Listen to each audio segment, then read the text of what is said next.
It is indeed a great honor, and I'm humbled to even be asked to share some thoughts about someone that, quite frankly, I didn't know that long or very well. But what I knew of Helen Hansen made such an impact and touched my life so profoundly and at such a deep level that when members of Helen's family had asked me to share some thoughts about her life, again, I'm just honored and humbled to do so, because Helen was a person that, and I don't know how many of us are blessed in life to meet these sorts of people, but she was the type of person, and they're rare, in my opinion, on this planet, that when she walks into a room or calls, and my relationship with Helen was primarily one over the telephone on the radio, but would always make you feel good, feel better, feel encouraged about what you were doing, and always was a voice of love and support about Oregon State athletics through hard times and through times when maybe I, as the voice of the Beavers, might be feeling down about the result of a certain game, and I know Helen did too. But my relationship with Helen was essentially one over the radio through the many years that I've been blessed to be the voice of the Beavers and do a local talk show here in Corvallis.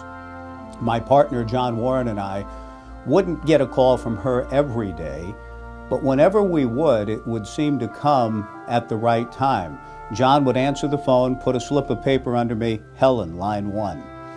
And I would immediately brighten up because I knew something good and encouraging was coming. She had a great gift. People who have known her far longer and better than I would say that if you knew Helen, you were a friend.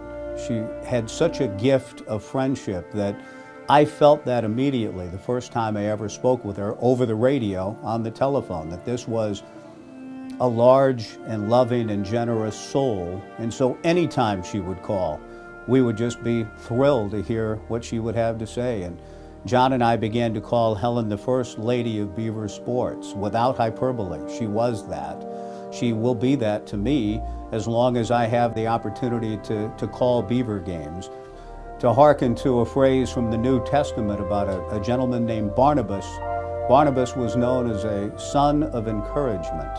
And Helen to me was, if you will, a daughter of encouragement, someone who would call with an encouraging word and make all of us feel better about what we were doing in our place, my own place in Beaver Nation, however small it was. Helen made it seem as though it was important because she told me, she said, I'm always listening to you on the radio, and her daughter Karen has said that at football games at Reser Stadium, that while the action was going on these last few years, Helen would have this transistor radio up to her ear listening to me while the play was going on in the field and would say, Mike says it's a first down for the Beavers, and Karen would turn and say, yeah, Mom, we just saw it on the field.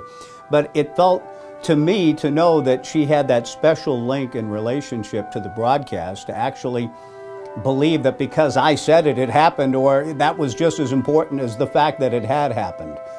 Again, humbled me and made me feel grateful that she had a tie to that radio at the games and that she was listening to us and calling us and, again, always encouraging us. It was just such a blessing to my heart that, Helen, I do indeed miss those calls, but I know that as one of the great citizens that Corvallis has ever known, your citizenship is now in heaven, and that's a better place. But we miss you here and really miss your calls. Love you, and thank you for all you did for all of us.